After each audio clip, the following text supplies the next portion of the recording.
오늘 우리에게 주신 하나님의 말씀은 로마서 3장 1절로 8절까지 말씀입니다. 로마서 3장 1절부터 8절까지 말씀을 우리가 합독하겠습니다. 그런즉 유대인의 나음이 무엇이며 할례의 유익이 무엇이냐? 범사에 많으니 우선은 그들이 하나님의 말씀을 맡았음이니라. 어떤 자들이 믿지 아니하였으면 어찌하리요? 그 믿지 아니함이 하나님의 믿부심을 패하겠느냐? 그럴 수 없느니라. 사람은 다 거짓되되 오직 하나님은 참되시다 할지어다. 기록된 바 주께서 주의 말씀에 의롭다함을 얻으시고 판단받으실 때에 이기려 하심이라 함과 같으니라. 그러나 우리 불의가 하나님의 의를 드러내게 하면 무슨 말 하리요? 내가 사람의 말하는 대로 말하노니 진노를 내리시는 하나님이 불의하시냐? 결코 그렇지 아니하니라. 만일 그러하면 하나님께서 어찌 세상을 심판하시리요? 그러나 나의 거짓말로 하나님의 참되심이 더 풍성하여 그의 영광이 되었다면 어찌 내가 죄인처럼 심판을 받으리요? 또는 그러면 선을 이루기 위하여 악을 행하자 하지 않겠느냐? 어떤 이들이 이렇게 비방하여 우리가 이런 말을 한다고 하니 그들은 정죄 받는 것이 마땅하니라. 아멘. 오늘 우리가 함께 보는 로마서 3장 말씀은 앞에 나와 있는 1장, 2장과 함께 연결되어져서 굉장히 치밀하게 짜여져 있는 신학적 구성을 가지고 있습니다. 그래서 그 구성을 가지고 이제 사도 바울이 하나씩 자기의 신학적 사상에 대해서 풀어가고 또 복음을 모르는 사람들에게 혹은 여러 가지 유혹의 이야기에 흔들리는 그리스도인들에게 올바른 길을 설명해 주고 있는 내용의 말씀들이 이제 1장부터 쭉 기록이 되고 있는 것입니다.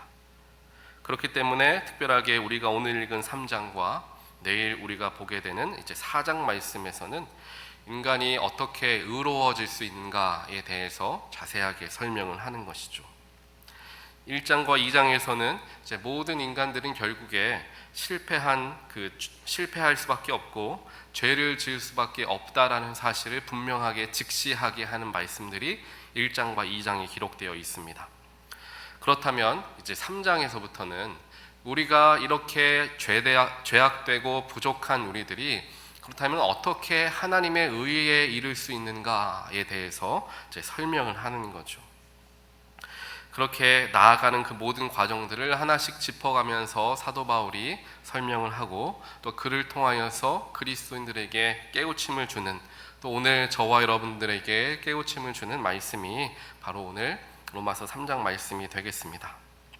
결국에 오늘 말씀의 중심이 되는 것은 사람들은 다 연약하고 부족하지만 하나님은 변함없으시고 그 약속을 반드시 이루시는 분이시다라는 그러한 내용의 말씀이 오늘 전체의 맥락의 핵심이 되는 것입니다.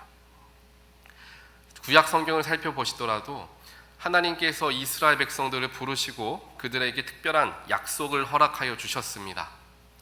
광야를 지나서 가나안 땅에 들어가는 그 모든 여정을 하나님께서 함께 하셨죠. 그런데 우리가 살펴보면 이스라엘 백성들이 광야를 걸어가는 그 여정 속에서 굉장히 많은 실패를 하고 실수를 하고 하나님을 배반하는 일들을 반복하면서 했던 것을 발견할 수 있습니다. 그렇다면 우리가 이성적으로 생각해 보았을 때 하나님의 말씀을 잘 들었다면 이스라엘 백성들이 하나님께서 약속하신 것을 지켜주시지만 만약에 하나님 말씀을 잘 지키지 않으면 하나님은 그 약속을 이루지 않으실 수도 있다라고 우리는 이성적으로 생각할 수 있습니다. 왜냐하면 이러한 사고방식이 세상에서 이야기하는 사고방식이기 때문입니다. 내가 무언가 열심히 잘하면 성공하는 것이고 잘하지 못하면 실패하는 거다라는 것을 우리가 삶을 통하여 경험을 쌓아왔고 그게 진짜 진리라는 것을 우리 스스로가 세상적인 진리라고 우리 마음속에 새겨놓고 있기 때문에 하나님을 바라보고 하나님을 이해할 때에도 비슷한 기준을 가지고 이해하려 접근한다라는 것입니다. 하지만 구약의 광야의 시대와 가나안의 시대 그 모든 과정들을 살펴보았을 때 이스라엘 백성들은 여전히 반복적으로 실패하고 우상을 섬기고 하나님을 멀리합니다. 하지만 하나님의 약속과 하나님께서 그들을 향하신 그 사랑하심은 결코 변함이 없고 깨지지 않았다라는 것이 반복적으로 일어나고 있다는 것을 성경을 통해 우리는 보게 된다는 것입니다. 그렇다면 이렇게 이해를 해볼 수가 있습니다. 하나님께서 세상 가운데 또 이스라엘 백성들과 저와 여러분 가운데 하시는 그 언약과 또 우리를 통하여 하시겠다라고 마음 먹으신 그 모든 계획하심은 우리의 부족함과는 관계없이 하나님이 이루시는 일이다라는 믿음과 신뢰가 우리에게 있어야 한다라는 거예요. 그 이야기를 사도 바울이 열심히 지금 하고 있는 겁니다. 왜냐하면 율법을 지키고 있었던 유대인들, 할례가 중요하다고 생각했던 유대인들은 내가 무언가를 지키고 내 몸에 할례를 하고 열심히 하나님 말씀을 틀림없이 행하며 살아가는 것이 의에 이르게 하는 방법이다라고 믿고 생각해 왔습니다. 그러다 보니까 그러한 일들이 스스로에게 올가미가 되고 남들을 묶는 올무 또 정죄함의 도구가 되어버리고 만다라는 거예요. 더 나아가 겉으로는 율법을 잘 지키는 것과 같은 모습을 보이지만 속 마음은 하나님을 사랑하는 마음은 전혀 없이 그저 의무감 때문에 나에게 맡겨진 일이다라는 생각 때문에 하지 못해 하는 그러한 일들을 감당하고 있었던 걸 보게 된다라는 거예요. 그러나 우리가 말씀을 쭉 어제도 보았지만요, 하나님은 우리의 마음의 중심을 보시는 분이다라는 거예요.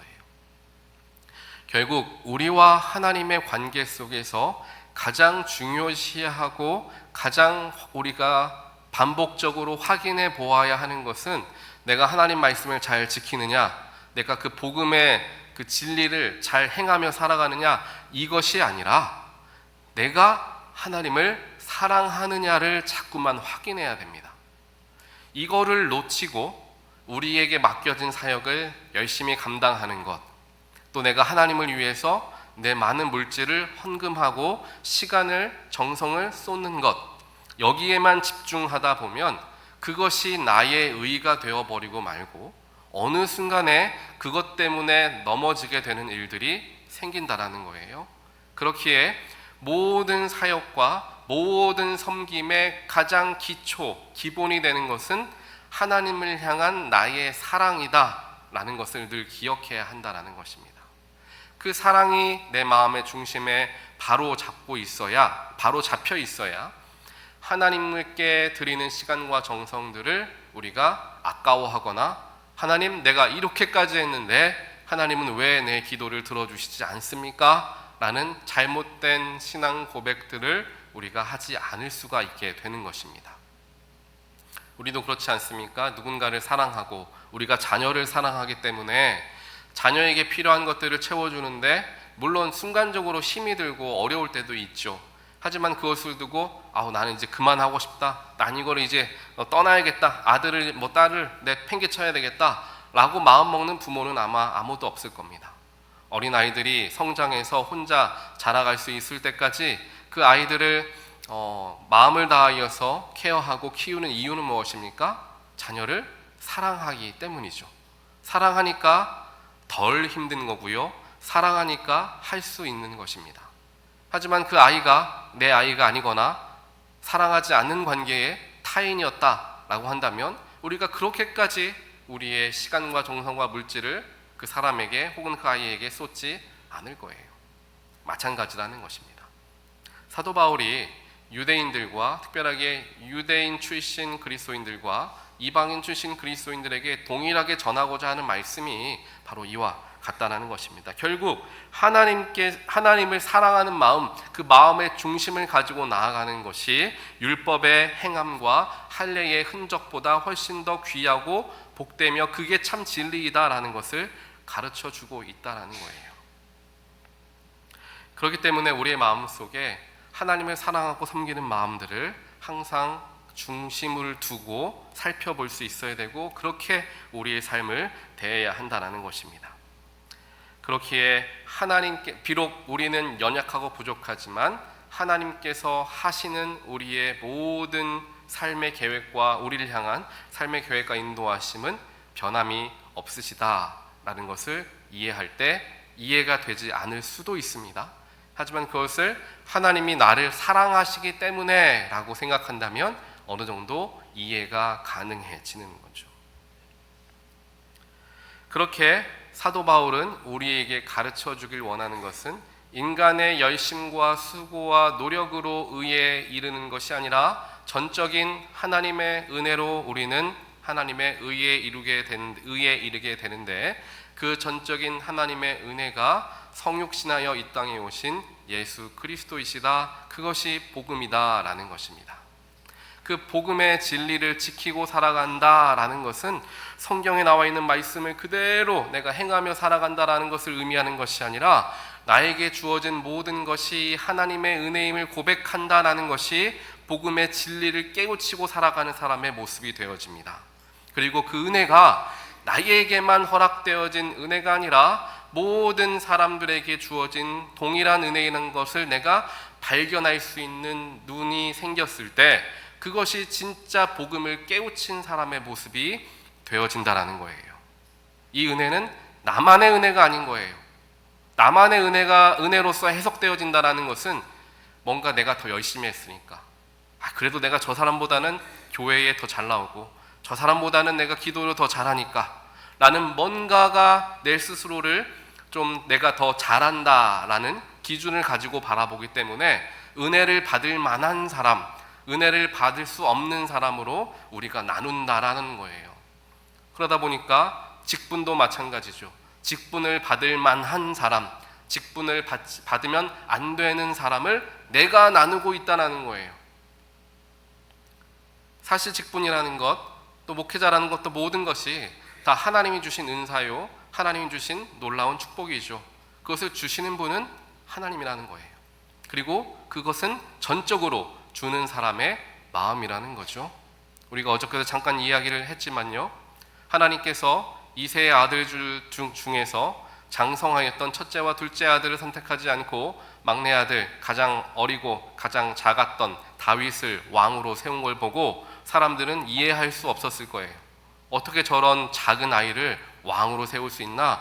훨씬 더 능력 있고 훨씬 더 장성하고 훨씬 더 지혜로운 형들이 있는데 라는 생각으로 우리가 바라본다면 왕이 될 만한 사람, 왕이 되어서는 안 되는 사람을 내가 나누고 있었다라는 거예요. 하지만 하나님께서는 하나님의 계획하심과 하나님의 시선이 있었던 거죠. 우리가 이해할 수 없고 우리가 알 수는 없지만 하나님은 그렇게 행하시는 분이다라는 것을 내가 어느 정도 이해하고 삶을, 세상을 대할 수 있어야 됩니다. 그래야 우리의 마음이 커집니다. 그렇지 않고 내가 가진 기준에 하나님을 끌어와가지고 맞추다 보면요, 편협한 신앙 생활을 할 수밖에 없어요. 편협한 신앙의 관점을 가질 수밖에 없습니다. 조금 더 우리는 우리의 지경을 넓힐 수 있어야 돼요. 조금 더 높은 곳에 올라가 밑을 바라볼 수 있어야 한다는 것입니다. 조금 더 넓게 바라볼 수 있어야 한다는 거예요.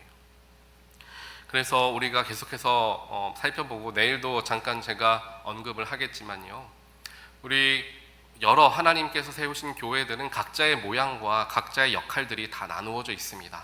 큰 교회, 작은 교회, 모양들은 조금씩 다를 수는 있겠지만요, 그 속에서 각자에게 맡겨진 역할들이 반드시 있다라는 거죠. 그렇다면 우리 금란교회에도 하나님께서 허락하여 주신 특별한 역할들이 분명히 있을 거다라는 생각을 해볼 수 있을 겁니다. 크고 작음의 문제가 아닙니다. 우리의 마음과 우리의 시선이 어디까지 향해 있는가가 중요한 거예요. 우리의 눈과 시선이 우리 교회에만 향해 있으면 우리 교회 안에서만 그냥 살아갈 수밖에 없는 거죠. 하지만 우리의 시선을 넓히고 들어서 멀리 바라보다 보면 더 큰 꿈과 더 큰 비전과 더 큰 마음들을 우리가 가질 수가 있게 된다라는 거예요. 어저께 이제 저희가 원래 살던 곳에서는 집에서 5분 거리에 있는 한 미국 교회죠. 그 교회에서 저희 아이들이 어와나라는 프로그램들 혹시 들어보신 분들 계실 거예요. 아이들 성경 암송하게 하는 프로그램입니다.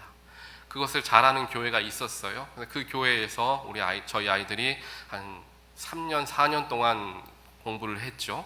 근데 여기를 이사 와가지고 그 어와나를 어떻게 해야 되나 하다가 저희 아내가 한참을 서치를 하다가 저 베니스에 있는 프리 메소디스트 철치라는 교회가 있어요. 그게 미국인들과 일본 2, 3세들이 모여있는 영어교회예요. 그 교회에서 어와나를 하는 거죠. 저희 집에서 한 20분 이상 걸립니다. 멀어요. 베니스니까요. 근데 어제 처음 가봤어요.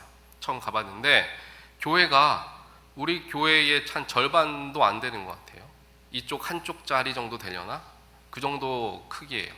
그런데 그 자리에 어린아이들이, 물론 이 자리에만 앉아있지 않고 그 옆방에도 앉아있었지만요, 어린아이들이 한 100명 정도 모였더라고요. 어와나를 하는데 100명이 모여요. 밤 7시에 합니다. 8시 반까지 해요. 그 늦은 시간에 부모들이 다 아이들을 데리고 와서 어와나 그 작은 교회에서 100명이 넘는 아이들이 함께 하나님 말씀을 암송하고 공부하고 있는 거예요. 우리가 그렇게 생각하면 어와나 100명의 아이들을 모으려면 큰 교회에서나 하는 행사지라고 생각할 수 있지만, 그 교회는 저희 교회 절반도 안 되는 교회예요. 그 교회에서 그런 놀라운 사역을 하고 있더라는 거죠. 제가 예전에 있었던 그 클라몬트에 있었던 그 교회도, 저희 아이들이 4년 동안 다녔던 어와나를 하던 그 교회는 더 작은 교회예요. 우리 교회 3분의 1도 안 되는 교회예요. 그 교회에 어와나를 하게 되면 학생 아이들이 한 60명, 70명씩 옵니다. 그러니까 아이들이 없고 젊은 세대가 없는 게 아니라 그렇게 바라보지 못하고 꿈을 꾸지 못하니 하지 못한다라는 거예요. 큰 교회만 이 일을 감당하는 게 아니라 작은 교회도 얼마든지 할 수 있다라는 큰 꿈을 꾸게 되고, 하나님과 함께 그 길을 나아가게 되면 하나님이 그 일들을 이루신다라는 거죠. 내가 하는 게 아니에요. 내가 준비되어졌기 때문에, 우리는 뭐가 있고 저가 있고 무엇이 있기 때문에 할 수 있는 게 아니라는 거예요. 반대로 우리는 뭐가 없어서, 뭐가 부족해서, 뭐가 힘들어서 그래서 못하는 게 아니라는 거예요. 하나님을 우리가 온전하게 신뢰하지 못했기 때문에 못하는 거고요, 내가 하려고 하기 때문에 시작을 할 수 없다라는 것입니다. 오늘 사도 바울이 말하고자 하는 이야기, 로마 3장을 통하여서 하나님께서 저와 여러분에게 하시고자 하는 말씀이 바로 이것입니다. 미쁘신 분은 오직 하나님 한 분이시고 온전하게 의로우신 분은 하나님 한 분이시기 때문에 우리의 능력도 아니고 우리의 힘도 아니고 오직 하나님만 의지하며 나아가려 애를 쓰는 자에게 하나님은 여전히 그 언약을, 그 약속을 이루시는 분이시다라는 것을 가르쳐 주길 원한다라는 것입니다. 사랑하는 성도 여러분, 우리의 눈과 우리의 마음과 우리의 시선을 좁은 곳이 아닌 더 넓은 곳, 더 나아가 하나님께 맞추게 되는 저와 여러분의 삶이 되시기를 주님의 이름으로 간절히 축원드립니다. 내가 하는 게 아닙니다. 하나님이 하십니다. 내가 못해도 괜찮습니다. 왜냐하면 하나님이 능력이 있으시기 때문입니다.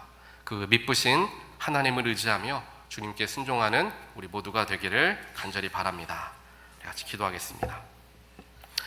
사랑과 능력의 하나님 감사합니다. 오늘 말씀을 통하여서 내가 얼마나 부족하고 연약한 사람인가를 다시 한번 생각해 보게 하시고, 그와 대조적으로 하나님을 얼마나 크고 미쁘신 분인가를 바라보게 하시니 하나님 감사합니다. 이제까지는 내가 하려 하였고 내가 감당하려 하다가 넘어지고 실패하고 낙심할 때가 많았습니다. 하지만 하나님, 앞으로는 내 힘이 아닌 하나님의 능력을 의지하여서 모든 일들 감당하길 원합니다. 하나님이 바라보시는 곳을 나도 함께 바라보게 되기를 주님 원합니다. 우리 마음속에 하나님의 마음을 품을 수 있도록 성령께서 늘 내주하시고 내 마음을 주장하여 주시어서 세상에 삶에 치여 작은 일들에 급급하는 삶이 아니라 더 큰 꿈을 가지고 하나님이 걸어가시는 그 길을 주님 손 붙잡고 함께 나아가며 주님과 동역하며 나아가는 우리 모든 금난교회 성도들, 또한 가정들, 또 우리 교회가 되어질 수 있도록 하나님 축복하여 주시옵소서. 이 모든 말씀 예수 그리스도 이름으로 간절히 기도합니다. 아멘.